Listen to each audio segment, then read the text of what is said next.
Dari Franz Eddy, Tuhan berfirman kepada Musa dalam Keluaran 3 ayat 10. Jadi sekarang pergilah untuk aku mengutus engkau kepada Firaun untuk membawa umatku orang Israel keluar dari Mesir. Dibandingkan dengan ayat selanjutnya dari Keluaran 5 ayat 1. Kemudian Musa dan Harun pergi menghadap Firaun, lalu bertanya kepadanya, beginilah firman Tuhan Allah Israel, biarkanlah umatku pergi untuk mengadakan perayaan bagiku di padang gurun. Pertanyaannya, mengapa Tuhan berfirman dua hal yang berbeda? Kepada Musa untuk membawa orang Israel keluar dari Mesir, sedangkan kepada Firaun untuk mengadakan perayaan di padang gurun. Apakah ini hanya alasan saja? Apakah ini hikmat yang Alkitab katakan cerdik seperti ular? Apakah kita sebagai orang Kristen diperbolehkan seperti berbohong atau menipu untuk kebaikan? Demikian Pak Pendeta dari kejadian Terima ini. kasih, ini pertanyaannya sangat menarik dan mengutip dua ayat yang juga bisa dijadikan sebagai landasan untuk pertanyaan ini. Dua ayat ini adalah seakan-akan memberikan ada dua permohonan yang berbeda. Jadi ayat pasal 3 ayat 10 mengatakan ini adalah firman Tuhan kepada Musa adalah untuk membawa umat Israel keluar dari Mesir. Tapi kemudian berfirmanlah Tuhan Allah Israel melalui Musa dan Harun kepada Firaun, biarkanlah mau pergi mengadakan perayaan. Tapi dalam hati sebenarnya sih mau keluar. Tapi kita kasih tahu saja. Tapi kita kasih tahu saja. Kan begitu. Ini pertanyaan. Saya bukan lagi belum menjawab. Betul, benar. Saya lagi coba mencerna pertanyaan ini. Ini bukan jawaban terhadap pertanyaan. Ini lagi mencerna pertanyaan ini. Kita bilang saja mau ke padang gurun. Tapi nanti sampai padang gurun kalian kabur aja. Kita supaya karena seperti itulah kurang lebih pertanyaan, apakah kita sebagai orang Kristen diperbolehkan seperti berbohong atau menipu untuk kebaikan? Stephen katakan kepada Jeffrey, aduh saya besok tidak bisa masuk kerja ini. Kenapa? Saya ada sedikit halangan, ada urusan keluarga. Padahal waktu dibilang urusan keluarga, ternyata dia pergi piknik dengan keluarga. Yang dipikir Jeffrey adalah ini urusan keluarga. Di rumah ada apa mungkin? Tahu-tahu urusan keluarganya lagi pergi piknik, dia ke Pangandaran atau kemana, ke Ciater atau kemana? Ternyata piknik dia. Apakah seperti demikian spirit daripada perkataan Allah ini? Kepada Musa dia katakan A, kepada Firaun dia katakan B. Ya, ini cukup menarik. Kita baca dulu ayat yang ketiga, karena tadi kan di ayat yang pertama, ini saya lagi bicara di perkataan Tuhan kepada Firaun melalui Musa dan Harun. Tadi kan kita baca di Keluaran pasal yang kelima, ayat 1, yang mengatakan, kemudian Musa dan Harun pergi menghadap Firaun dan berkata kepadanya, beginilah firman Tuhan Allah Israel, biarkanlah umatku pergi untuk mengadakan perayaan bagiku di padang gurun. Tapi belum selesai di situ. Mereka berkata lagi dengan lebih detail, dengan lebih rinci. Permohonan mereka itu kita boleh baca di ayat yang ketiga. Baca ayat yang ketiga. Ayat yang ketiga. Lalu kata mereka, Allah orang Ibrani ini telah menemui kami.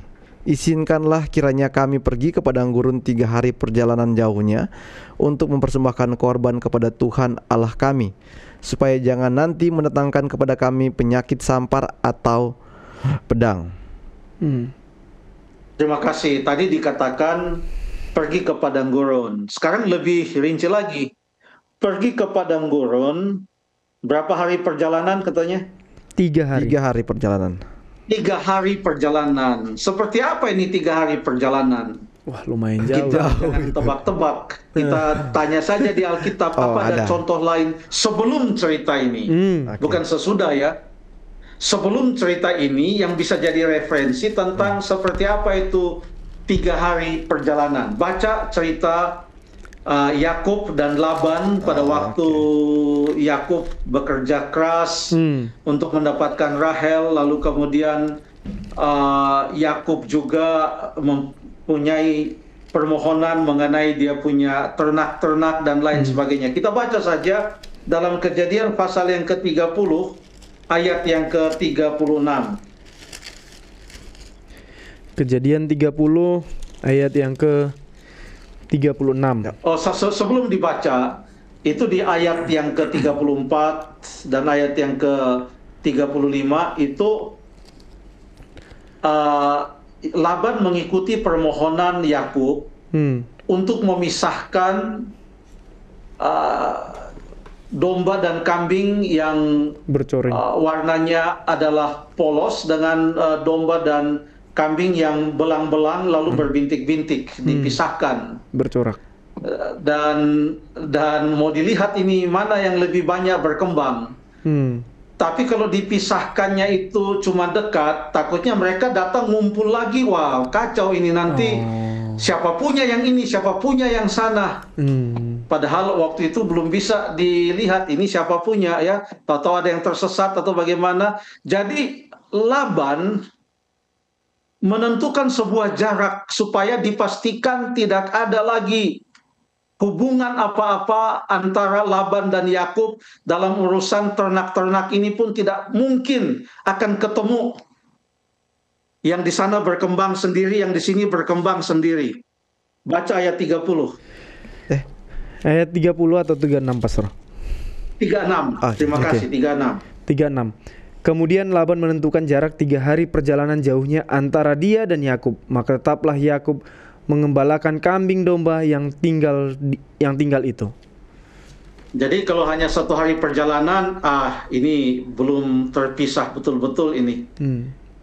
Kalau hanya 2 hari perjalanan, ini takutnya kalau 2 hari perjalanan balik lagi. Dia punya kambing domba yang bintik-bintik, dia kasih kawin dengan saya punya kambing domba yang polos, yang tidak berbelang, tidak berbintik. Lalu kemudian kambing domba saya tahu-tahu lahir berbintik dan berbelang, dia bilang, ini dia punya. Kalau 1 hari perjalanan tidak cukup, 2 hari perjalanan tidak cukup, 3 hari perjalanan. Dalam konteks ini, apa yang dimaksudkan dengan 3 hari perjalanan? 3 hari perjalanan adalah jarak di mana tidak mungkin ada hubungan apa-apa. Selesai.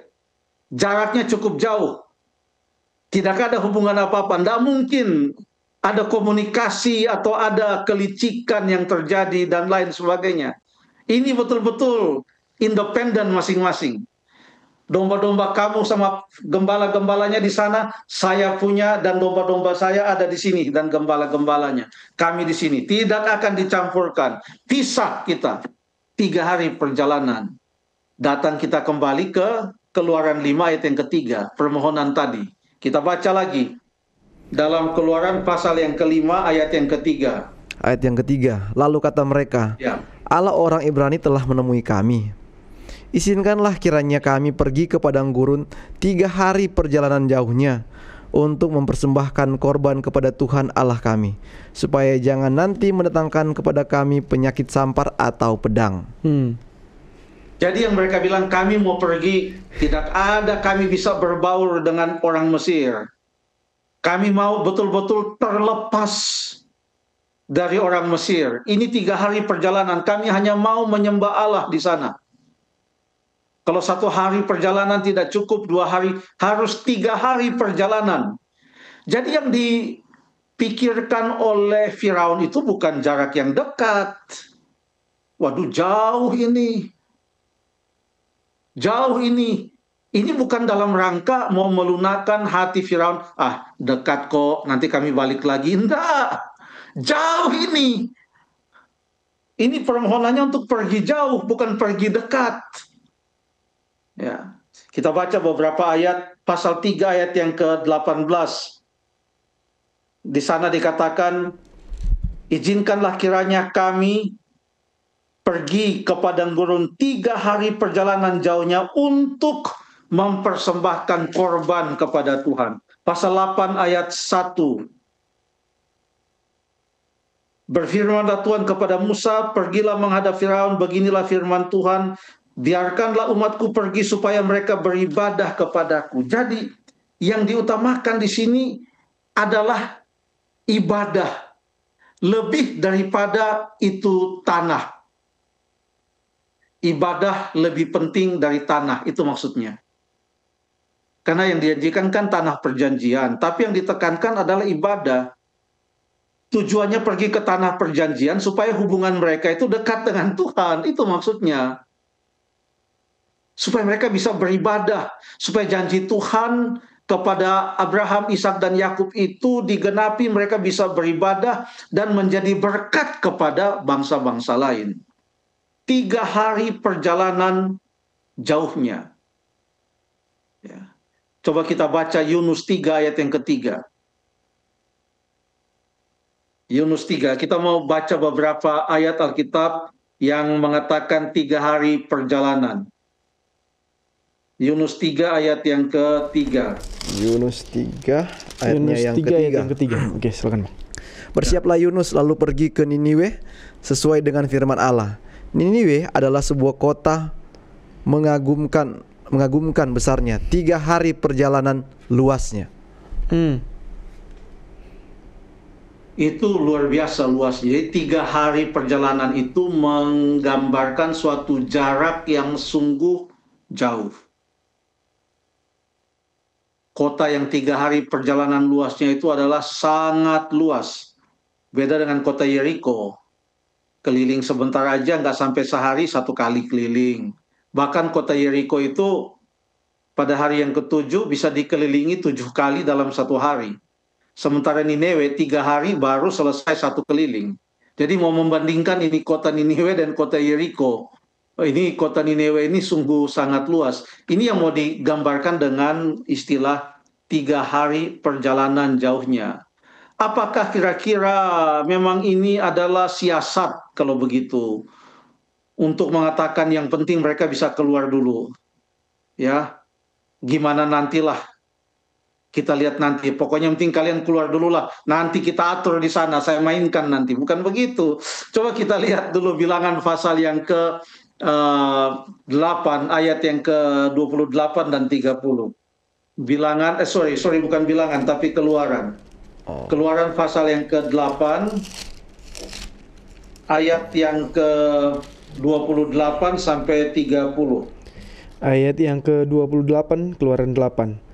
Lalu kata Firaun, baik, aku akan membiarkan kamu pergi untuk mempersembahkan korban kepada Tuhan Allahmu di padang gurun. Hanya jangan kamu pergi terlalu jauh. Berdoalah untuk aku. Lalu kata Musa, sekarang aku keluar meninggalkan tuanku dan akan berdoa kepada Tuhan. Maka pikat itu akan dijauhkan besok dari Firaun, dari pegawai-pegawainya dan rakyatnya. Hanya janganlah Firaun berlaku curang lagi dengan tidak membiarkan bangsa itu pergi untuk mempersembahkan korban kepada Tuhan. Ayat 32 sekarang, 32. Tetapi sekali ini pun Firaun tetap berkeras hati, ia tidak membiarkan bangsa itu pergi. Terima kasih.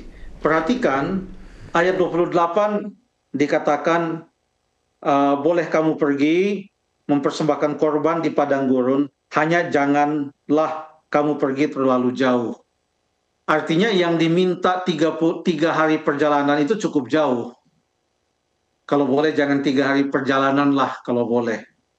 Itu maksud daripada ayat ini. Kalau begitu, kemana mereka pergi yang 3 hari perjalanan? Sebab dalam perjalanan orang Israel keluar dari Mesir, mereka melalui beberapa etape. Ini etape 1, etape 2, lalu di setiap etape mereka beristirahat. Mereka berkemah 1 hari, kadang-kadang 1 minggu, atau beberapa hari lamanya. Demikianlah, dan itu digambarkan, dia punya rute perjalanan itu digambarkan dalam Bilangan pasal yang ke-33. Mari kita baca Bilangan pasal yang ke-33.